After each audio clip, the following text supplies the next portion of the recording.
Gracias, subsecretario, secretario Moctezuma, muchas gracias a todas y todos y a quienes nos están viendo esta transmisión. Saludos a todos el personal de salud del Seguro Social y de todas las instituciones que mientras estamos aquí reunidos están haciendo un gran trabajo por salvar vidas de mexicanas y de mexicanos. Como lo hemos estado comentando, así como en la escuela, igual en el trabajo, una de las tareas fundamentales del Seguro Social es prevenir enfermedades y proteger la salud. Lo era antes del COVID y lo sigue siendo con mayor razón ahora en este sano retorno a las actividades económicas. Y así debe de ser, porque la nueva normalidad implica hacer cosas nuevas, implica que tengamos todos que poner de nuestra parte para que este retorno sea seguro, sea saludable y sea solidario. En ese sentido, como lo hemos estado señalando, en los últimos 15 días empezamos el trabajo para un mecanismo específico para empresas neoesenciales. ¿Por qué les decimos neoesenciales? Porque desde marzo hubo una serie de empresas, de actividades económicas que tenían que seguir trabajando porque en medio de la pandemia, pues hay actividades que no pueden detenerse. Desde luego, las más importantes, todos los servicios de salud y toda la cadena vinculada a ellos, pero también los bancos, las gasolineras, los supermercados, las ferreterías, en fin, son muchos las empresas que continuaron con su labor, a las que se le sumaron a partir del 18 de mayo estas tres industrias: la minería, el transporte y la construcción. Con ellos hicimos un esfuerzo interesante y diferente a lo que ocurrió con las primeras esenciales, que fue solicitarles una autoevaluación de los protocolos que estaban preparando justo de cara al 1 de junio y que muchas de ellas, sobre todo de la industria del transporte y de la minería, entraron y pudieron empezar sus actividades incluso antes del 1 de junio, es decir, antes del lunes. Esto nos llevó a un registro de 17,854 empresas distribuidas de esta manera por su tamaño y al sector al que pertenecen. Esto ha sido muy importante por una razón. El día de ayer, en el Diario Oficial de la Federación, la Secretaría de Salud, la Secretaría del Trabajo, la de Economía y el Seguro Social, publicamos los lineamientos técnicos específicos para el retorno a las actividades económicas. Esto es, estos tres sectores, pero también aplica para los sectores esenciales originales, los que acabo de mencionar: los bancos, los medios de comunicación, las telecomunicaciones, los servicios de mensajería, los supermercados, las tiendas de autoservicio, todos los que han seguido trabajando y que han llevado a cabo protocolos, pero que ahora lo que se les está solicitando es también registrarse con una diferencia. Ya no tendrán que esperar una validación, esta será de carácter automático, pero el registro, según establecen los lineamientos publicados, sí es obligatorio. Y eso es algo muy importante que todos conozcamos, sobre todo quienes nos ven y que van a reiniciar labores o que están llevando a cabo labores.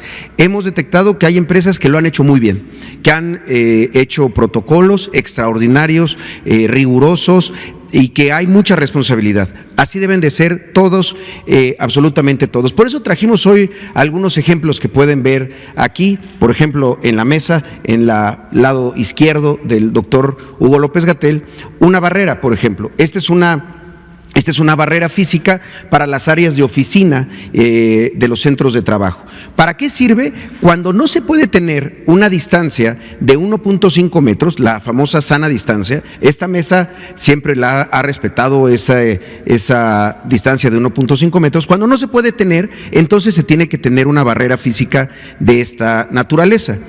Si quieren pasar a la siguiente, aquí tenemos algunos ejemplos que queremos enseñarles. Por ejemplo, las entradas y las salidas. Y para todos los espacios laborales, la desinfección permanente. Recordemos que, como lo ha dicho el doctor López-Gatell, pues ya hoy cuántos días van de conferencias, ya son muchos, todos los días se señala, este virus no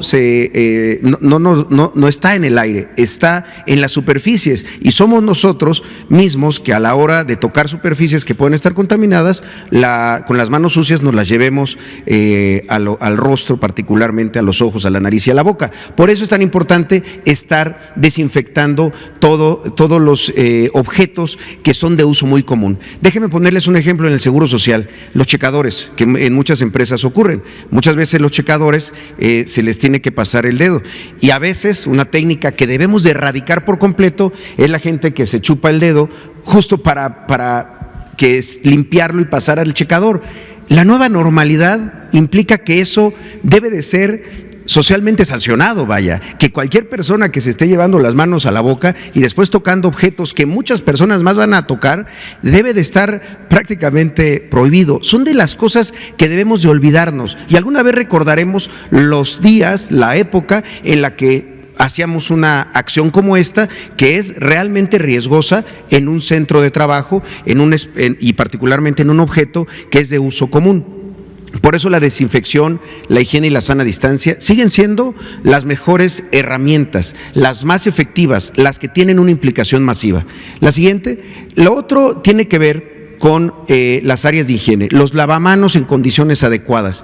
Hoy más que nunca los baños tienen que estar limpios, pero sobre todo tienen que tener un buen suministro de agua y de jabón. Algo tan sencillo y a la vez tan poderoso para lograr que el retorno a los centros de trabajo no implique contagios masivos y rebrotes en alguna comunidad. Agua, jabón y toallas de papel desechable. Lo otro son estos dispensadores de alcohol gel a libre disposición en distintos puntos de los centros de trabajo. Hay lugares que son estratégicos, ya sea que mucha gente va a pasar por ahí, o justamente los lugares de los checadores donde se checa tarjeta, que ahí haya también dispensadores de alcohol gel. Estos puntos estratégicos están establecidos en los lineamientos que se han publicado y en la autoevaluación, donde les preguntamos a las empresas si esto lo están haciendo o no. La siguiente.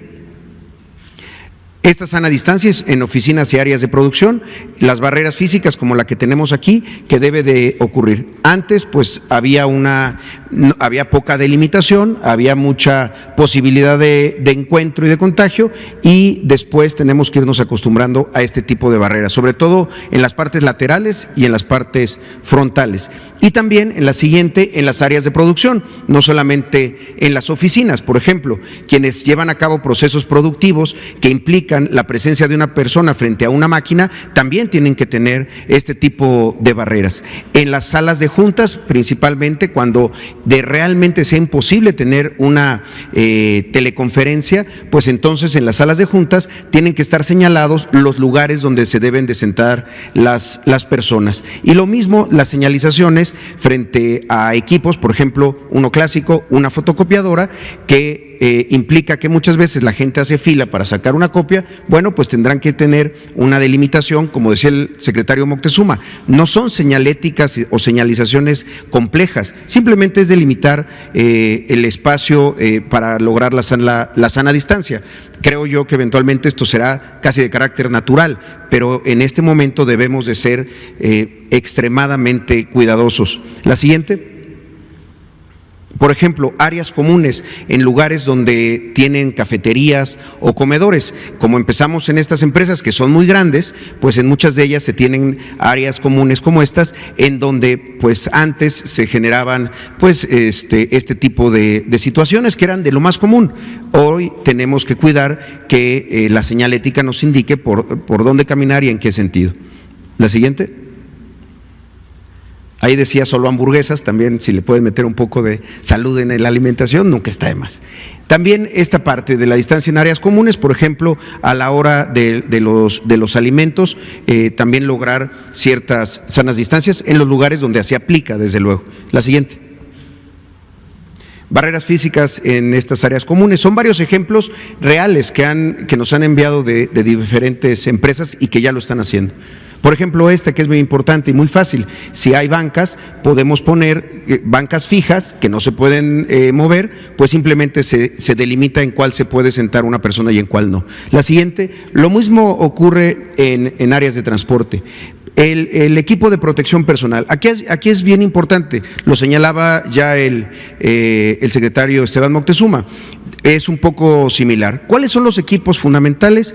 Los cubrebocas y también la protección ocular o facial. Por eso trajimos ese ejemplo que nos lo proporcionó una de las empresas, Hitachi, que hace autopartes de la industria automotriz. Por ejemplo, estas caretas en los lugares donde esto sea posible tener y los cubrebocas. Esto es muy importante también para todas aquellas empresas que tienen relación con clientes, por ejemplo, un banco. Afortunadamente, en muchos de los bancos existe una barrera física. Cuando existe la barrera física, no es necesario, por ejemplo, la protección facial.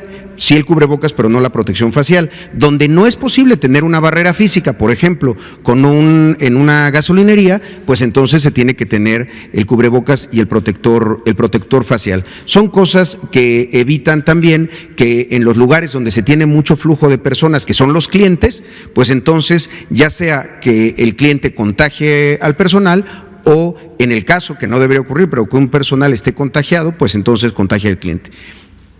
Aquí están algunos de estos ejemplos y algo que sigue siendo muy importante, seguir facilitando el trabajo a distancia, no solamente para los trabajadores que son grupos vulnerables, también en la medida de lo posible, trabajo administrativo o que se puede hacer en casa o incluso trabajo a distancia en un mismo centro de trabajo, que es algo que también debemos acostumbrarnos. El hecho de que en un edificio de 10 pisos, para poner un ejemplo, y se va a tener una reunión en donde están participando personal de cada uno de los pisos, es posible que se lleven a cabo reuniones a distancia, aunque estén en el mismo lugar, porque es mucho mejor, es más eficiente y además pues evita tener espacios tan grandes para conferencias en donde quizá una sala de juntas, por ejemplo, en este caso de 12 personas, se puede hacer fácilmente a distancia, facilitándolo en los lugares donde esto sea posible. La siguiente.